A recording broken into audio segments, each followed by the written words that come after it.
They've lost 4 or 5 after the 2-0 start, which was, kind of a rocky 2-0. To be where they are right now, if you really it's just so frustrating that nothing changes. Doesn't matter the coach, doesn't matter the GM, doesn't even matter the owner, apparently. It's just, we're just destined to be mediocre.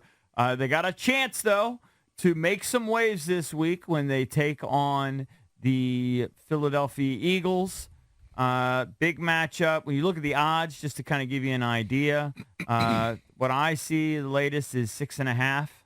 Eagles 6.5-point favorites on the money line. It'd be minus 300 for the Eagles.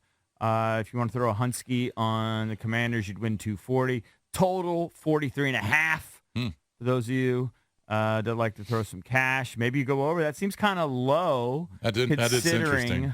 Yeah, all the because the Eagles are averaging 27 a game, and we're giving up a ton. Yeah. That actually seems really low. It really does. I think was there weather? Maybe they're concerned with Jalen Hurts' knee injury. Devontae Smith hasn't been like what he was last year.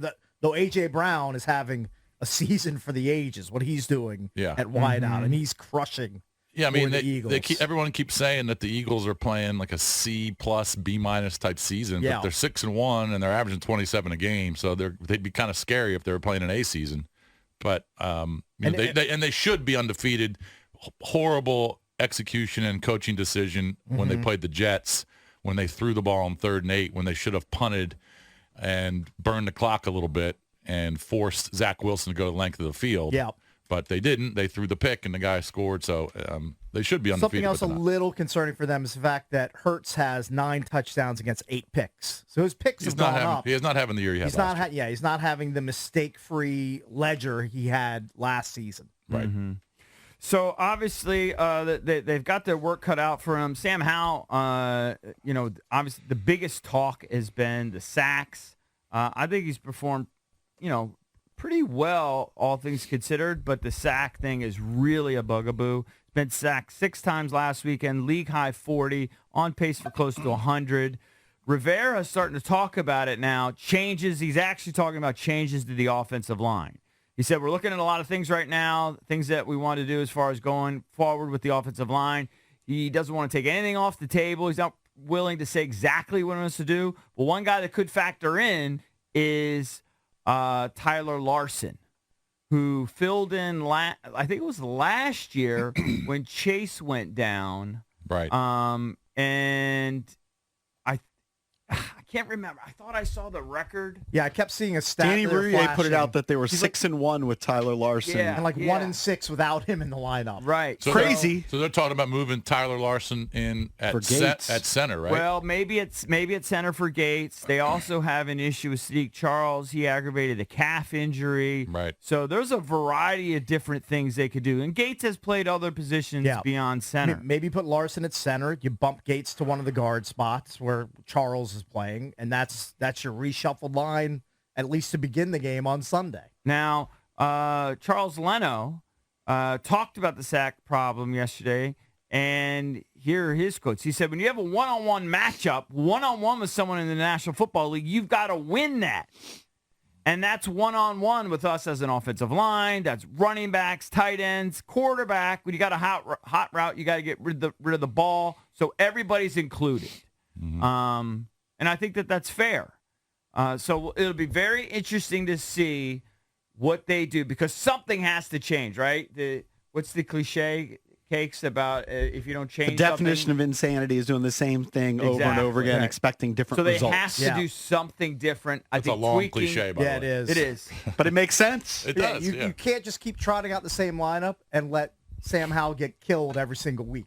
Especially against this pass rush that they're going to see against Philly. It's funny, though. You brought up A.J. Brown, and I'd seen something on TV where they ranked him the best receiver. Every week there's a new best receiver. I guess it's Justin Jefferson. Most people would start with Justin Jefferson or Devontae Adams. Tyreek Hill. Now they're saying A.J. Brown. But what I saw was something about separation, and I just went to Next Gen Stats. And the only reason I'm bringing up the A.J. Brown is to get it back to the Commanders because we know there are several factors as to why Sam Howell's being sacked. He has a propensity to do it. It happened in college. Offensive line stinks. Eric Bieniemy in the play calls. But at some point this season, I think it was like week 2 or week 3, EB brought up the fact that somebody in the analytical world looked at the receivers and said that the guys on the Commanders weren't getting open. So if they weren't getting open, how's Sam Howell going to deliver the ball? That's why he was getting sacked. You've certainly seen screen caps on social media of the all-22 of how in the pocket, and you got receivers running way downfield, no dump-offs, and all the guys covered. Well, what I wanted to say I'm not saying that happens every play, but what I wanted to say is in terms of separation, I saw, for example, Terry McLaurin is at 2.8 yards of separation is his average. It's pretty good. Devontae Adams is only 2.6. I believe Stephon Diggs, 2.6. Tyreek Hill's 3.4. Makes sense. I think Logan Thomas was way up on the list at tight end getting separation. In terms of separation. No wonder he's thrown Now, some of the tight ends are higher, I think, because they find spots in the zone where they're maybe not being picked up man-to-man, because Luke Musgrave is at 4.8. Right. Sorry, it's not like he's a burner. He might ultimately be a good tight end. Travis Kelce's at 3.9, so maybe the tight ends have an advantage. Curtis Samuel's at 3.7. So 2.8. Well, I think those guys have an advantage too because they're running against linebackers and sometimes safeties, where obviously A.J. Brown and those guys are against corners. Faster guys. Where's Dotson? Do they have Dotson on that? Probably way down the list. But I was going to say, so Samuel, more separation than Terry McLaurin. He's at 3.7.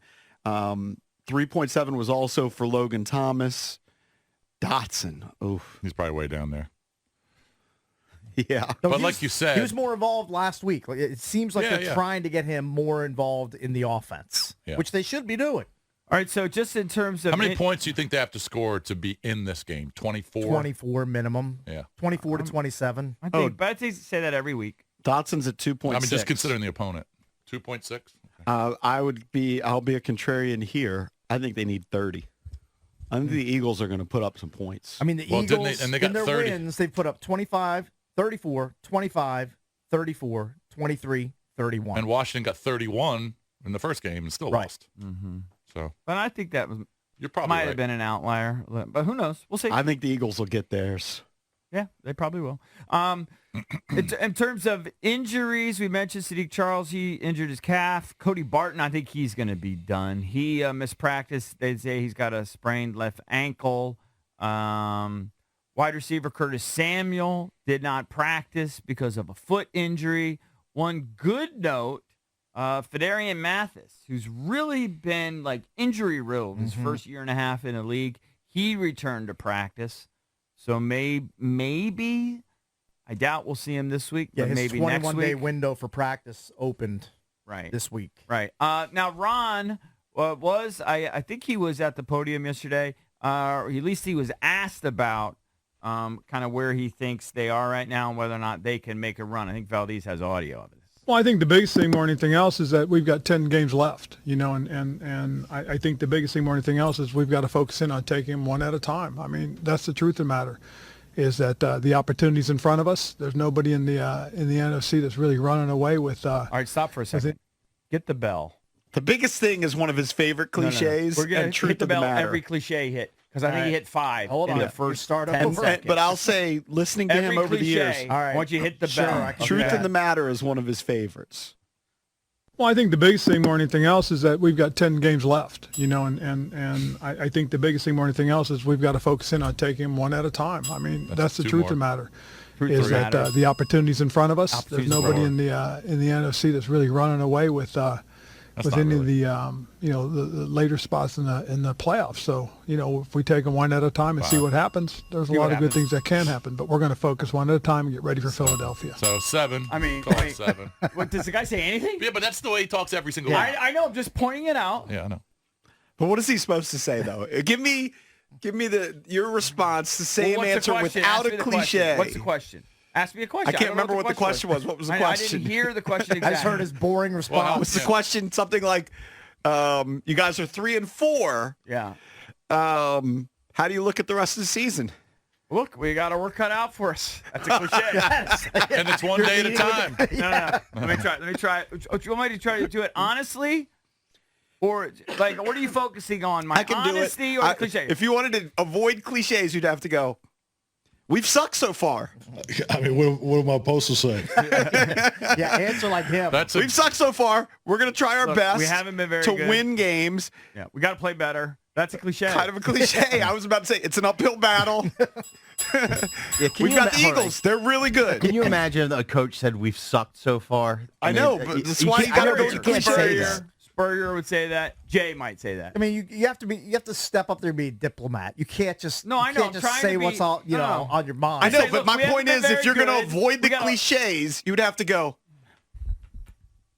Sam Howell's got to get better in the pocket. He was sacked 6 times. 3 of them were his fault. The offensive line is missing on stunts. You'd have to call out everybody on your team. Well, you can't do that, though. The one thing he should be saying is we can't allow 5 sacks and a half. Right.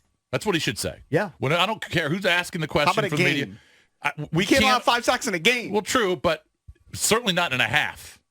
And that's what he should be saying. Sam can't take 5 sacks and a half against a team that only had 5 for the year. Right. All right, so we've got to improve that somehow. And that's what we've been working on all week in practice, trying to protect him better. And I think they got to run the ball a lot better, too. No doubt. Jalen Carter I don't know has if a he talked about it. 91.2 rating PFF. What did, Yeah, he That's and his Jordan grade Davis- overall. Yeah. Who's? Those guys on the interior. Jalen Carter. Yeah. Yeah, I think it's gonna be difficult to run. But I mean, you can run for the sake of running. I think it's very quick developing plays. But they had a move the pretty good game pocket. plan the first time. To me, we called it moral victory Monday, even after they lost, because the offense looked so good. Right. It's mostly because the offense. We're always wowed by the offense. Right, the offense has to basically score 30 to make up for the shortcomings of the defense. And they defense should have gone get- for 2. They had a chance to win the game. Right. But hey, JP, there were 2 gas. Riverboat Remember, Ron. there were 2 gas to go for 2. Old pontoon boat Ron. But they had enough in the tank to play overtime, but they couldn't go for 2 to win the game. Whatever sense that makes. I think Jason threw this out yesterday, and it's interesting because the Cleveland Plain Dealer Did they threw quote this me? out there. No, they didn't quote you, but their longtime beat reporter Mary Kay Cabot wrote that the Browns. This is her quote, could likely pry quarterback Jacoby Brissett away from the Commanders before Tuesday's trade deadline, and they should definitely try. So Watson's not going to play again this week, and P.J. Walker has 0 touchdowns and 3 picks, and he's been really bad in replacing him. That's a team that's desperately just trying to ride its defense to wins. Yeah. I So saw she Brady says- Quinn, who comes on this show a lot, calling out Deshaun Watson and saying he's like a trust fund baby who's got all his money, who says he's going to look for a job but never actually goes and looks for the job. Right. Because apparently everybody has said your injury is fine. You can play. Right. But doesn't. And then it Rick, He's like been- his quarterback guru, I can't remember his name. I think it's Quincy Avery. And they were getting into like a big time Twitter beef. Deshaun Watson's been a huge 0. Huge bust. we were First of all, the sold contract. a bill of goods on Deshaun Watson coming out of college. You know what? About Well, out what a of character guy he was. Right. You know, all that the was a stuff lot about of- his mother with the breast cancer There's and a lot of everything. puff PR. Oh my looks of it. God! And then turns out the guy's just kind of despicable. I guess. You know what? Jimmy Haslam is a dope, and he deserves everything he's getting for signing that bad dude to a fully guaranteed contract. So what- let me get back go back into to the this Brissett. deal with of course somebody told Mary Kay Cabot or somebody Is with it Cabot? I think it's Cabot. however you say it. I've never heard that name pronounced the way you're Well, pronouncing it's it. Cabot. If you want to say Cabot, I'll I think believe it's you. Cabot. Yeah. To me, it looks like I Cabot. like your take on it, Cabot. but I think it's Cabot. That's how I read Mary it. Kay I Cabot. mean, to be She's been around fair, for 100 years. to be fair, you don't say it's robot. Thank He's you. going with the robot, B-O-T. Okay. If you say it's She's Mary but Kay she's well Cabot, known. and that's fine. That's the problem. Maybe I'm wrong. She's well known. Not in this room. She's well known to me by her name. She's been on the show. Yeah, I know her by her name, but I don't know how you pronounce it. I mean, I've seen her name in the byline. All right, so who for told 25 her years. what? Yeah. Now she's always going to be known as Cabot. Mary Cabot. Kay Cabot, Cabot, It's like said Bezos. that the Commanders, obviously, we talked about, are looking at McConaughey. trade offers, including Montez and Chase. Brissett falls into that category, and her quote is, from a monetary standpoint, it would be a no-brainer for the Browns. Brissett signed here for $8 million, but $4.5 million came in the form of a signing bonus, $500,000 and a workout bonus. So then his base salary is only $3 million, which means the Browns would only be on the hook for paying him $1.8 for the final 11 games. But are you really going to deal him away when you're going to be one sack away from Jake Fromm as your starter? I don't know if I like that plan, if I'm Ron. Yeah. What's the old adage now is the second most important position is your backup quarterback. Mm-hmm. Maybe that's you pimping that because you want to pick quarterback at every spot in the draft. Which I'm a visionary. I'm kind of coming around. I'm kind of a visionary. I'm coming around on your take.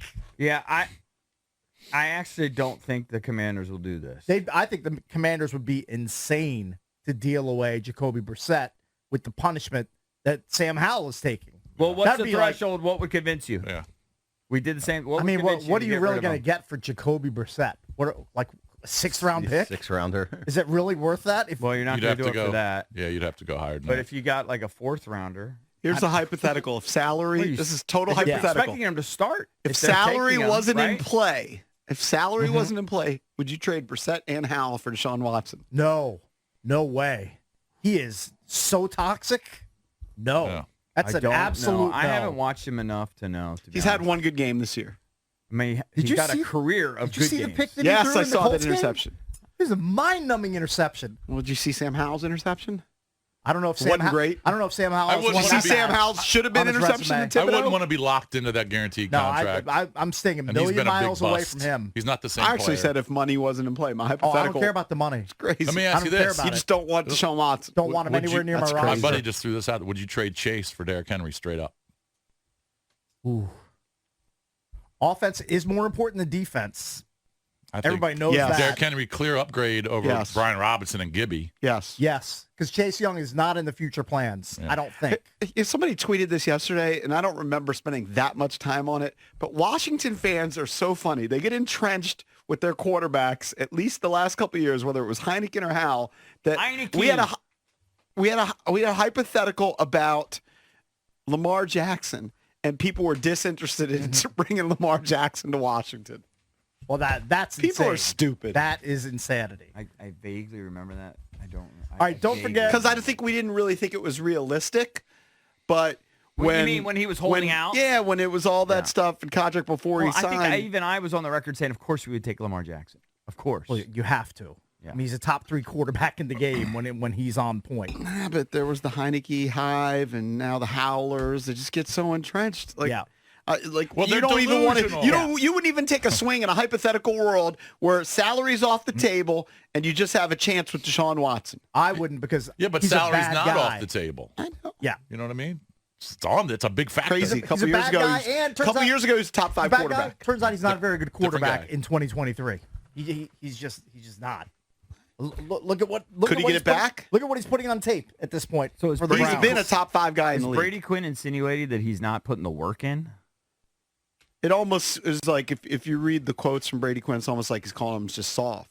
That he's G'd up, he's paid, and he's not So in he's a not rush to going to get push back. it. Yeah, who knows?